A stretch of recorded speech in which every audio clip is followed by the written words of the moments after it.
Gracias a todos por venir aquí a última hora. ¿Estáis cansados? Sí, no, Bueno, espero que sea bastante ameno. Yo también estoy muy cansada. Bueno, antes que nada, agradecer a todos los sponsors, también a la organización, de haber montado todo esto. Está muy guay. Y me presento, yo soy Nuria, yo soy developer, trabajo en Codegram. Y en Codegram, a quien también tengo que agradecer estar aquí porque me han dejado preparar la charla en horas de trabajo, y esto mola mucho. Bueno, yo en Codegram pues básicamente hacemos webs. Podría decir que soy full stack o frontend, no sé, hago sobre todo frontend, pero me gusta tocar un poco de todo. Y igual os preguntáis si esta señora es developer de webs, porque está aquí hablando de videojuegos. Bueno, seguramente no os lo habéis preguntado, pero yo sí, yo pienso esto, ¿qué hago aquí?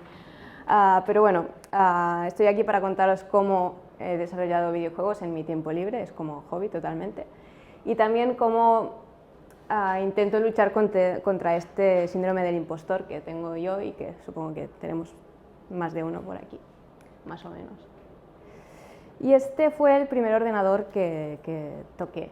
No me acuerdo de la primera vez que lo toqué porque yo creo que estaba ahí ya cuando nací. ¿En el suelo?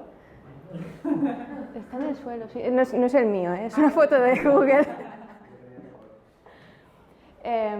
Y bueno, sí, soy millennial y los millennials nacemos con un ordenador bajo el brazo, un poco. Pero es un ordenador que iba con cassettes. No sé si lo veis, aquí metías un cassette. Y o sea que los millennials sabemos lo que son los cassettes, lo que son los VHS y lo que son los disquetes también. Y bueno, con este ordenador había jugado a juegos tipo esto, ahí con píxeles muy grandes y perspectivas isométricas, juegos muy simples. Luego nos cambiamos el ordenador y jugué a cosas mucho más avanzadas como Lemmings o el Monkey Island. Y fue con el Monkey Island que empecé a jugar por el 2, no sé por qué. Siempre hago esto de empezar las cosas por donde no toca. Y fue con el Monkey Island que me quedé como enamorada de los videojuegos y yo quería hacer un videojuego. Y yo tenía, no sé, 7 años, ¿eh? Y yo preguntaba a los adultos, ¿cómo se hace un videojuego? Y me decían, uy, es muy difícil, tienes que estudiar mates y física y es muy difícil. Ahora sé que me decían esto porque ellos tampoco sabían cómo se hacía un videojuego. Pero bueno, yo pensé, bueno, a mí no me gusta estudiar, por lo tanto esto no es para mí. No voy a poder hacer un videojuego nunca más. Bueno, nunca. Así que bueno, pensé, bueno, pues a qué me dedico yo. Y estudié diseño gráfico, empecé a hacer diseño web, entonces empecé a maquetar, un poco de jQuery, copy-paste de Stack Overflow. Y bueno, hasta que decidí, bueno, voy a aprender un poco, no me gusta estudiar, pero voy a intentarlo. Hice un bootcamp de estos que son 3 meses, que entonces estudias pero poquito. Y bueno, encontré mi primer trabajo como desarrolladora y tuve una revelación, que es como, ya sé programar webs, pero igual puedo programar un videojuego, igual no es tan distinto, al final es programar. Y así empezó el desarrollo de mi primer juego que se llama Leaf. Y antes de empezar a contaros, me gustaría que pensarais en un videojuego. A ver qué tipo de videojuegos os viene en mente. Igual os viene en mente algo así con gráficos muy realistas, tipo shooter o algo así.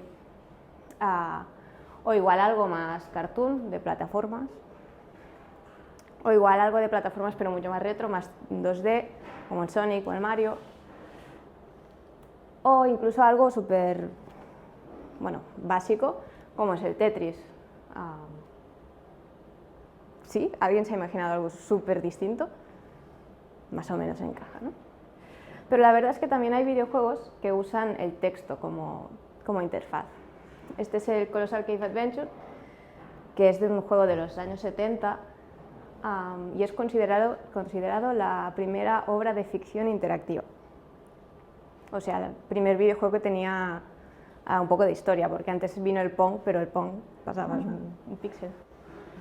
Y este juego pues te explica, te describe tu alrededor y te pregunta qué quieres hacer. Y dices, pues estoy en una cueva, quiero ir hacia el norte o hacia el este, donde sea. Y luego pues te explica la siguiente habitación y vas avanzando. Y esto, que es una limitación fruto de la época, aún hoy en día hay gente que lo usa como voluntariamente y hace juegos con interfaz muy sencilla, prácticamente basado en texto, como el A Dark Room o el, ¿cómo se llama?, el Candy Box. Son juegos que son webs, pero son juegos. Así que pensé que podía hacer algo de este estilo. Y así es mi juego. Es un juego de supervivencia que se trata de ir buscando objetos, crafteando objetos para conseguir comida, agua y así sobrevivir el máximo de días posible. Es el objetivo del juego, sobrevivir muchos días. Y este juego lo hice con Vue. A mí me gusta mucho Vue, es lo que estaba usando en ese momento en el trabajo y soy muy pesada con Vue. Los que me conocen lo saben. Y siempre digo que va súper bien y tal, pero hoy, cuando yo hable de Vue, vosotros mentalmente lo podéis sustituir por React, o por Angular, o por Svelte, o incluso por JavaScript a pelo, porque al final se trata de hacer un videojuego con tecnologías web, con JavaScript, HTML y CSS. Vue me fue muy bien porque es lo que conocía, pero podría haberlo hecho con cualquier cosa. Y todos estos frameworks, o incluso si lo hubiese hecho con JavaScript a pelo, una web siempre la construimos a base de componentes. Hoy en día, antes, no sé, la hicimos todo del tirón. Pero bueno, hoy lo dividimos en componentes y cuando digo componente no me refiero específicamente a web components, pero sí a como una pieza de código que tendrá su parte de presentación y su parte de lógica. Pero la verdad es que un juego tradicional también se puede dividir en componentes. Por ejemplo, tenemos el personaje principal que tú controlas, que tiene su parte de presentación, los píxeles y las animaciones, pero también una parte de lógica que es, pues no sé, cuando aprieta un botón salta y tal. Y así pues podríamos dividirlo todo en pequeñas piezas que serían los componentes de nuestro juego. Y en una web, pues lo mismo. Este es un juego, pero es una web, por lo tanto lo divido pues todo en componentes que tienen su parte de presentación, de lógica, y pueden tener dentro otros componentes. Y bueno, esto pues la estructura de un archivo Vue, un archivo de React o de Angular, lo que sea, pues más o menos también hay la parte de CSS, de JavaScript y de HTML. Hay un mosquito.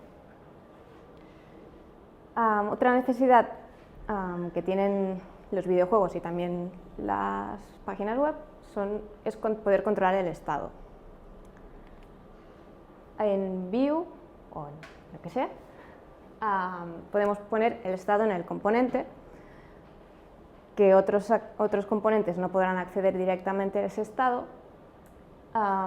Lo podemos cambiar como nos dé la gana y ese estado pues se inicializa y se destruye con la carga del componente. Es decir, cuando el componente aparece, cargamos el estado por defecto y cuando ese componente se va porque hemos cerrado el modal o lo que sea, pues ese estado se va.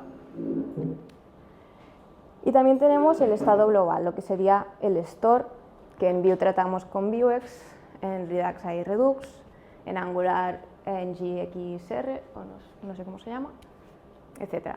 Y es un estado que tenemos que todos los componentes pueden acceder. No se puede cambiar directamente, sino que tenemos que definir exactamente cómo va a cambiar ese estado para no poderlo cambiar a lo loco. Y ese estado va a estar presente durante todo el tiempo que estamos interactuando con la página. O sea, podemos ir navegando dentro de la página, pero cuando cerramos el tab, ese estado se va. Entonces, ¿cómo eliges qué va en el estado local y qué va en el estado global? ¿Cómo lo hice yo? Pues pensé, por ejemplo, el componente del fuego es algo que, por ejemplo, si yo quiero cocinar carne, tengo que saber si el fuego está crafteado o no, porque si no, pues no puedo cocinar carne, obvio. entonces lo pongo en el estado global. En cambio, tengo el water collector que lo que hace es que cada X segundos pues te da agua limpia. Y eso en principio ningún componente tiene que saber si esto está funcionando o no, porque es algo como aislado de los demás. Por lo tanto, lo puse en el estado local. ¿Qué pasa? Mi juego es responsive. Esto es una cosa que no puedes hacer con un videojuego tradicional. Y puedo jugar, pues, bueno, la gente puede jugar con el móvil. Y entonces, en el móvil, pues, puedes navegar por tabs. Entonces, si yo estoy en la tab de crafting y crafteo el water collector, está ahí funcionando. Cambio de tab, me voy a hacer otra cosa, cazar, lo que sea. Y cuando vuelvo, lo he perdido. Porque como lo puse en el estado local, esto en versión desktop pues no pasaba porque siempre estaba ahí. Pero claro, no caí que en la versión móvil pues ese componente se va, porque a la que cambio de tab ahí, bueno, no se renderiza y entonces cuando vuelve a aparecer lo vuelvo a hacer con el estado por defecto. Esto me di cuenta porque la gente se quejaba, dice, yo es que lo había hecho y ahora no lo tengo. Y yo, ¿qué no sabes? No, era yo. Entonces, ¿cómo lo podía arreglar? Una manera es pues no destruir el componente. Esto está hecho con vif, que es una directiva de Vue, que lo que hace es que si se cumple la condición crea el componente y si no, pues no hay nada. Hay otra directiva que es vshow, que lo que hace es lo mismo, pero por CSS. Entonces le pone un display none, pero el componente sigue existiendo, por lo tanto el estado nunca se vuelve a inicializar porque ese componente siempre va a estar ahí. Claro, eso funciona en esta navegación que es simple. Si es algo como más complejo ya igual no. Pues una solución es eso, no eliminar el componente. Otra solución sería mover el estado al estado global. Lo hice con la primera opción porque soy vaga, pero creo que lo ideal sería moverlo en el store también por una cuestión de coherencia, porque tanto el fuego como el water collector son lo que digo upgrades que haces en tu campamento. Entonces tiene sentido que si el estado del fuego está en el store, pues esto también esté junto.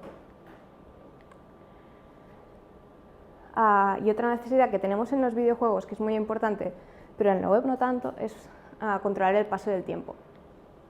En un videojuego tradicional, pues en una fracción de segundo pasan un montón de cosas. Tengo que mirar los píxeles que se mueve la nave, si el disparo ha tocado a una nave enemiga, bajar puntos de vida.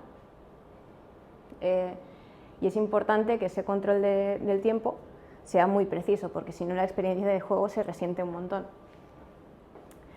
En cambio, en una web no suele pasar nada que no sea triggereado por el input de un usuario. Entonces, en mi juego lo único que pasa en el tiempo es que cada 12 segundos se bajan los stats y cada 60 se sube un día. Pero ya está.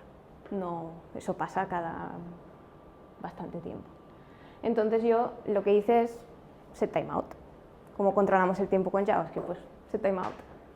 Hice dos, uno para los días y otro para los stats. También pasaron cosas. Un problema que tiene el set timeout es de precisión. Esto ya lo sabía antes de hacerlo, pero era como, da igual.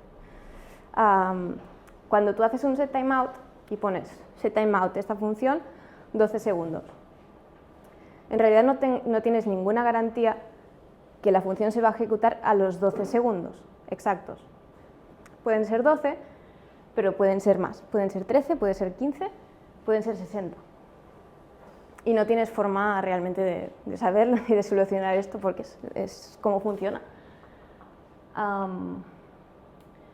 Pero bueno, pensé, si no son 12 y son 15, tampoco es eso.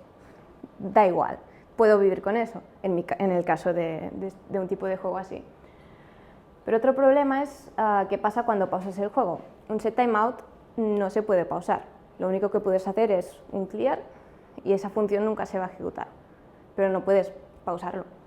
No funciona así.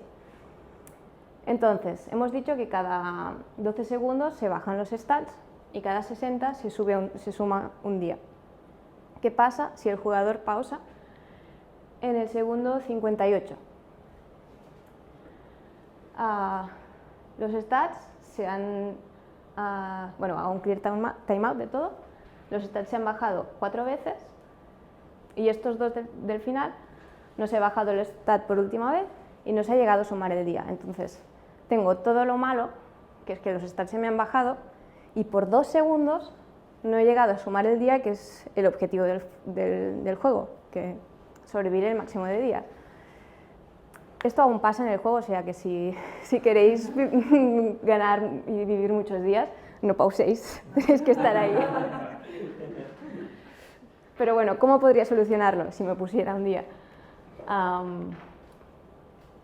Pues una opción es hacer un solo intervalo y más corto. Entonces, todo estaría en el mismo intervalo y pues sumaría una fracción de día. Por ejemplo, cada 10 segundos, pues sumaría 0,10 días. Entonces, por lo menos, aunque me siga pasando esto de que no son 12 segundos, que son 15, por lo menos va a ir acompasado los días y los stats. Otra manera de controlar el tiempo... Hostia, he dejado una cosa. Esto, ¿sabéis qué es? Espera. Para que descanse, si quieres descansar. Sí. Es que no es bueno fijar la vista más de 20 minutos seguidos en la... Bueno, porque se pone este overlay y entonces miro al infinito. Total, otra manera... Ahora me he dejado el... Otra manera de controlar el tiempo con JavaScript, que es mucho más fiable, es... Ahora no me va esto. Se ha roto todo. Ahora. Es usar Request Animation Frame. Esto es una función que te da Windows, que tú le pasas una función que va a recibir un parámetro que es un timestamp. Entonces, si tú te guardas el último timestamp, puedes saber exactamente los milisegundos que han pasado entre la ejecución de los 2 frames. Entonces, podrías hacer exactamente, bajar los stats a la perfección y subir los días también. Pero claro, esto se ejecuta como cada microsegundo y creo que es un poco overkill para mi caso. Pero sí que si quisierais hacer un videojuego más de acción y tal, pues sería la manera. Total. Conclusiones que saqué del desarrollo de Leaf. Aprendí un montón de Vue, pero las conclusiones más valiosas poco tienen que ver con la programación. Una es que no necesitas muchos recursos para hacer un videojuego entretenido.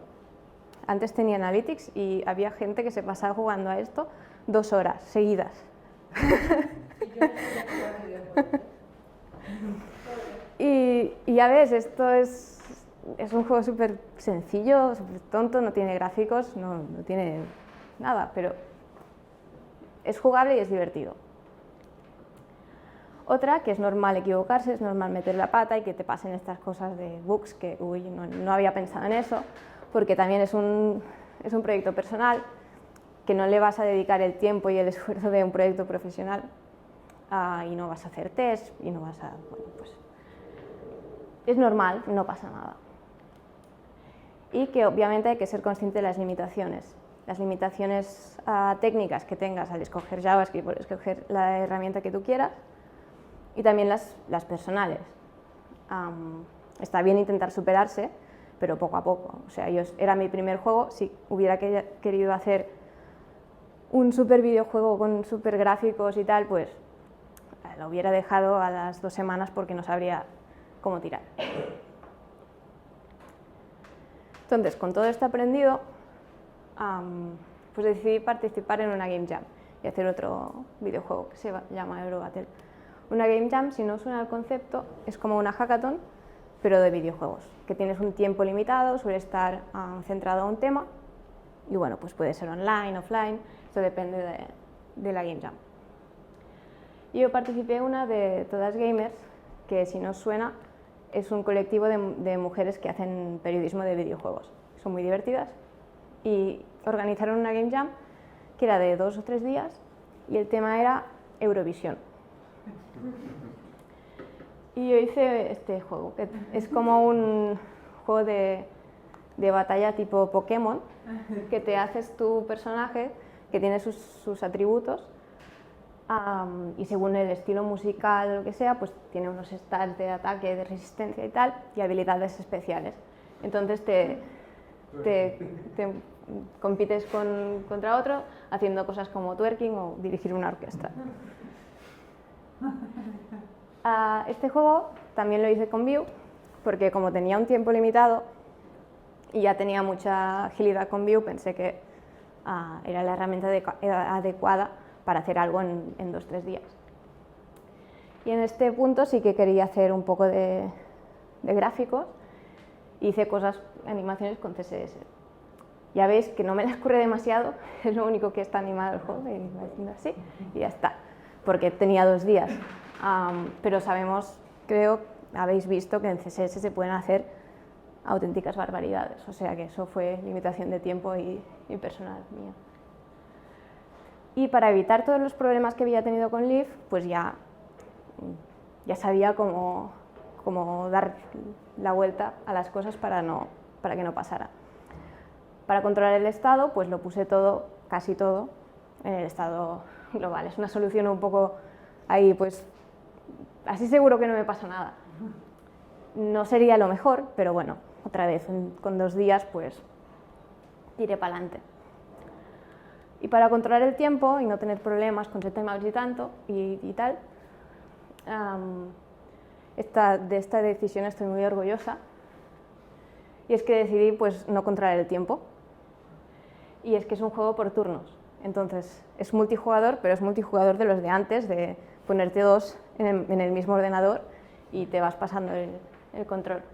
Entonces tengo el componente ese de acciones, que lo muestro si es el turno del jugador 1. El jugador 1 hace su acción, este componente emite un evento, entonces el componente padre pues cambia el turno y muestra las acciones del jugador 2. Entonces no tengo que preocuparme de si ese timeout se ralentiza, de request animation frame ni nada, turnos. Cuando terminé este juego,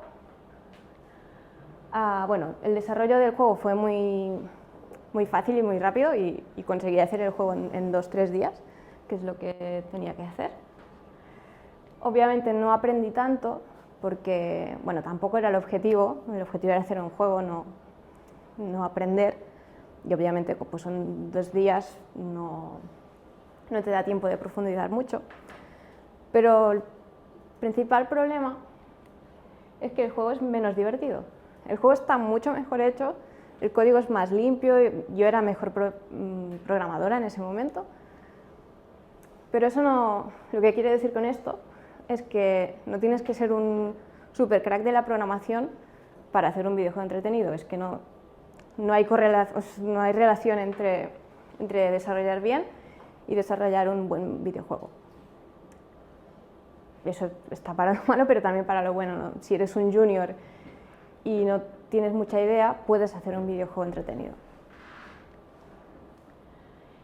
Y ya os voy a contar un poco sobre el videojuego que estoy haciendo ahora, que se va a llamar Radio Liberty. Y es el primer juego que me senté y pensé que quería hacer antes de hacerlo. Está bien.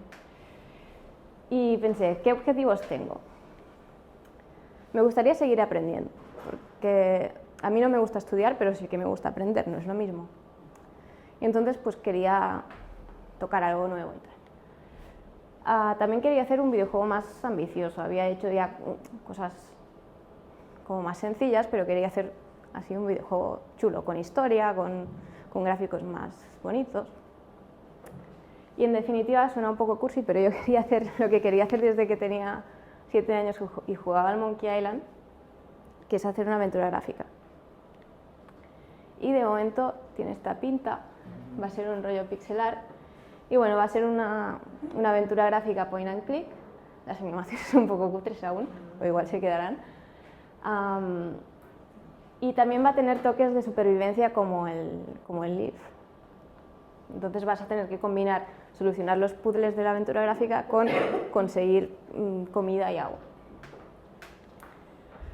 Y entonces en este punto pues dudaba si seguir con lo que ya conocía que es Vue o saltaría a un framework más especializado como es Phaser. Sigue siendo JavaScript, pero ya está pensado para hacer videojuegos. Entonces todo lo que decía de Request Animation Frame y cosas de estas ya están como integradas y te facilita un poco en este aspecto.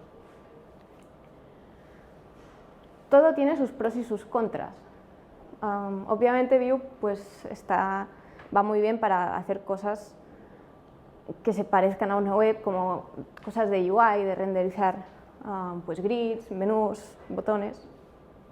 El control del estado también es muy práctico manejar el estado con Vuex. Y también tiene documentación que es muy buena, que la documentación de Phaser, pues la de Phaser 3, que es la versión que sacaron es la que hay ahora, es bastante complicada e inaccesible.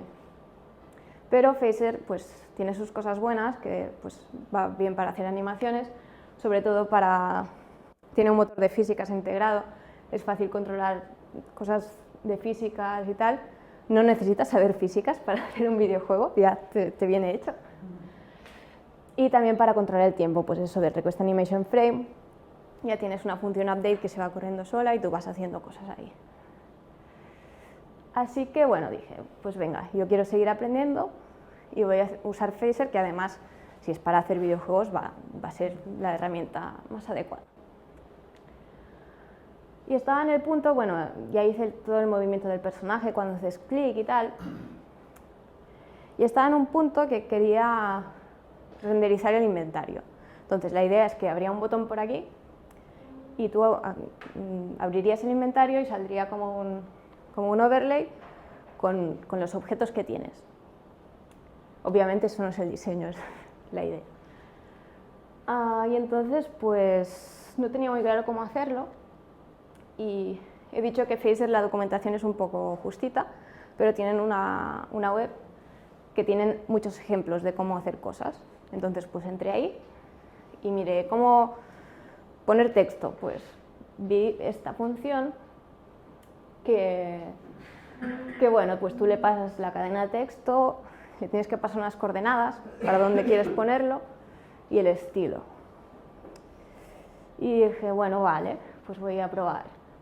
Tengo un array de inventario, entonces ¿qué hago? Pues lo recorro y por cada ítem pues pongo las coordenadas y las voy multiplicando por la posición, entonces se me van poniendo así de lado. Pero claro, esto es un poco engorroso y no sé, es pesado y además pensar. Entonces, cuando tenga que hacer columnas también tendré que hacer lo mismo y desplazar verticalmente. ¿Y qué pasa si la palabra es muy larga? ¿Va a hacer wrap o no? Y es como con lo fácil que sería con CSS. Y era como, pues yo quiero hacerlo así, no quiero hacerlo como me dice Phaser. Y entonces pensé, Phaser es JavaScript. ¿Y qué más es JavaScript? Vue. Entonces, estoy en el mundo web, sigue estando en el mundo web. Entonces, pues, ¿por qué no puedo usar también Vue? Al final, son las tecnologías que tengo disponibles. Así que lo probé. Y puse, no sé si os suenan los stats directamente los del Leaf, ya cambié el diseño, pero es tal cual el código, lo metí ahí. Y puse el botón, no sé si se ve, está ahí, y puse un botón también diseño pendiente que es para abrir el inventario. Esto es una capa de Vue que está pues encima de Phaser. Y entonces, ¿cómo funciona esto? Pues si por ejemplo yo quiero usar agua, Y la idea es que cuando hago clic, pues se va a cerrar el inventario y entonces tengo que seleccionar con lo que quiero usar el agua. Por ejemplo, pues quiero usar el agua con el personaje para que beba agua. Claro, ¿qué pasa? Una cosa es Vue y otra es Phaser. Son dos mundos que están en la misma página, pero están separados. Phaser es un canvas y Vue pues es un div con sus botones y sus cosas dentro. Claro, yo desde Vue pues no sé cómo puedo acceder dentro del canvas a buscar una cosa que está ahí, que no sé ni cómo ha aparecido ahí. Eso lo hace Phaser. Entonces, bueno, pues ¿cómo puedes comunicarte dentro de una web? Pues con eventos JavaScript normal. Entonces, ¿cómo está hecho?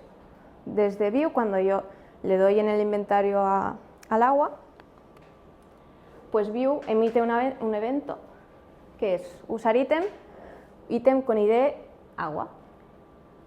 Phaser está escuchando este evento y cuando lo recibe, pues lo que hace es que se pone a mirar lo que está haciendo el usuario. Desde Phaser sí que yo puedo ver lo que está clicando y de dónde está haciendo hover.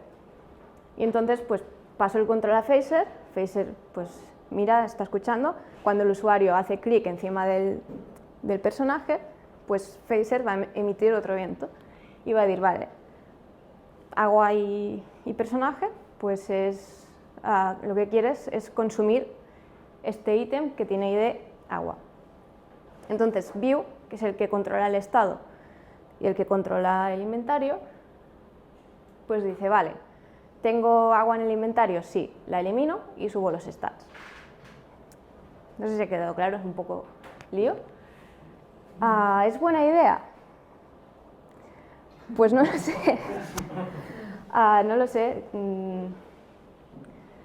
De momento funciona, seguramente me voy a encontrar con problemas como me ha pasado con todo. Pero lo importante es que he podido seguir adelante. Por ejemplo, un problema que se me ocurre es que como son eventos públicos, el jugador pues, podrá abrir la consola del navegador y empezar a emitir ahí eventos y a hacer trampas. Pero bueno, los videojuegos de toda la vida han tenido trucos también. No me preocupa excesivamente. El tema es que me ha permitido seguir adelante, que estaba súper bloqueada haciendo el inventario con Phaser, que era pasar coordenadas ahí y tal, y era como no, y así pues puedo seguir adelante y seguir con el juego y terminarlo algún día, espero. Y ya termino con las conclusiones de todo esto de hacer videojuegos con JavaScript. Una cosa que os podéis preguntar es si JavaScript es un lenguaje adecuado para hacer videojuegos o si es un lenguaje adecuado para hacer cualquier cosa, porque hay mucha gente que no le gusta. Entonces, y bueno, seguro que ya habéis visto este meme y muchas otras bromas de JavaScript que pueden tener su gracia y su razón, no digo que no, pero a veces estas bromas y estos comentarios de que JavaScript no es un lenguaje de verdad llevan también una actitud tóxica por detrás, y que la persona que solo sabe JavaScript y hace cosas con JavaScript pues se puede sentir como que es menos y que en realidad no sabe programar y tal. Y te va reforzando este síndrome del impostor de, es que claro, no sé lenguajes de verdad, no sé C, entonces igual no puedo hacer un juego. Pues no, realmente tú puedes hacer un juego con la tecnología que ya sabes. Y JavaScript tendrá sus cosas, pero es una tecnología que te permite hacer cualquier cosa en el mundo web y que cualquier persona con cualquier dispositivo pueda jugar a tus juegos. Que esto, si es un juego de estos que te tienes que instalar, pues ya estás mucho más limitado. Y entonces, pues al final, el mejor lenguaje para hacer un videojuego es el lenguaje que tú conoces. Si conoces JavaScript, pues hazlo con JavaScript. Si sabes Ruby, hazlo con Ruby. E incluso si sabes CSS solo, hay juegos que están hechos solo con CSS.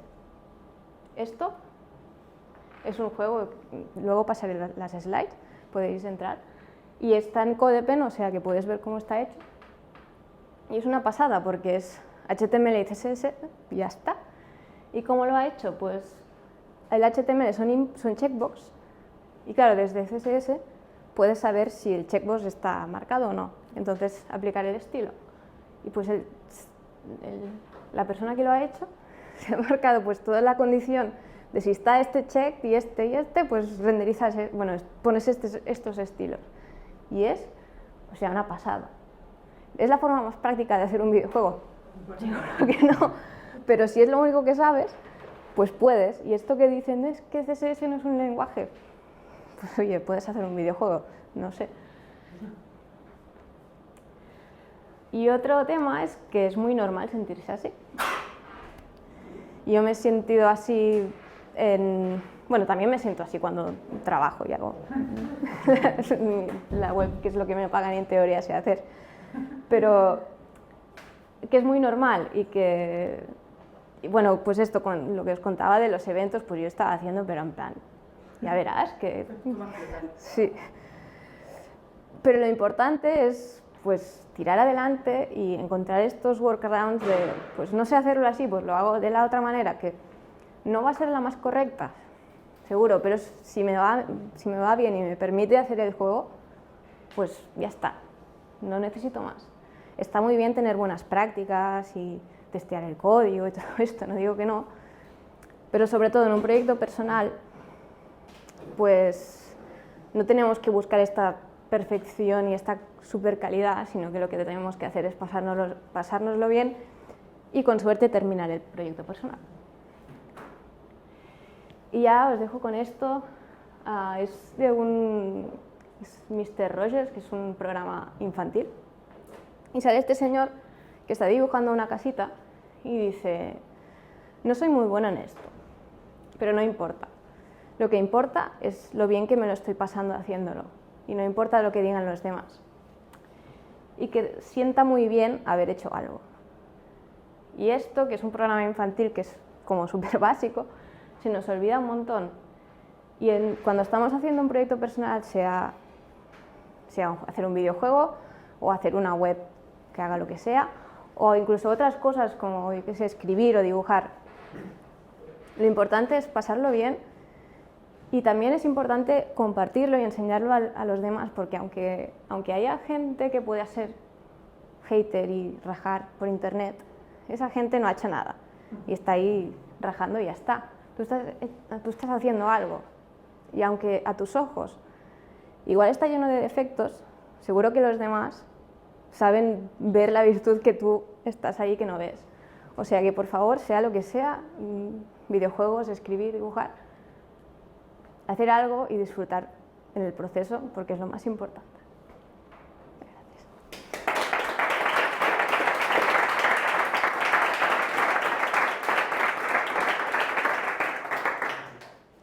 ¿Preguntas? Bueno, primero feedback de que ha estado muy guay. Gracias. La verdad es que y yo también trabajo conmigo y nunca se me hubiese ocurrido hacer un videojuego, así que es como súper creativo y súper chulo, muy chulo. Y lo segundo es los videojuegos que vemos online. ¿Sabes cómo se hacen? Se hacen con el framework que has mostrado. Y también este framework, al ser Canvas, no puede ser responsive, ¿no? Que yo sepa, no, Canvas no puede ser responsive. Yeah. Y seguramente la mayoría estarán hechos con Phaser o también hay otros frameworks que se llaman...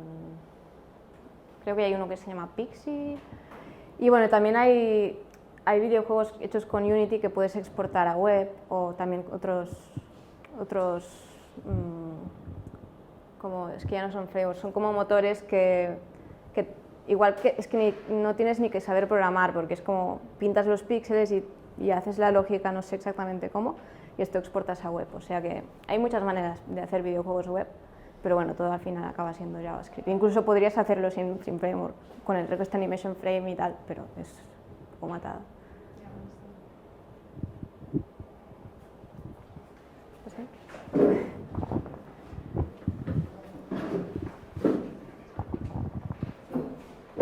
Bueno, felicidades también por la charla. Me ha encantado, a mí también me gusta Vue bastante.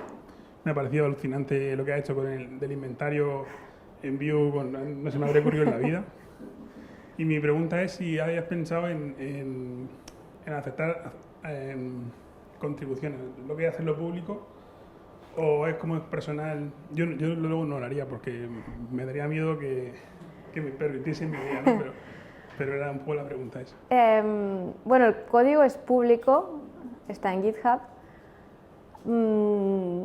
No es mi idea aceptar directamente contribuciones al código, pero sí que acepto que, o sea, si tú quieres hacer un fork y toquetear y tal, o sea, que ningún problema.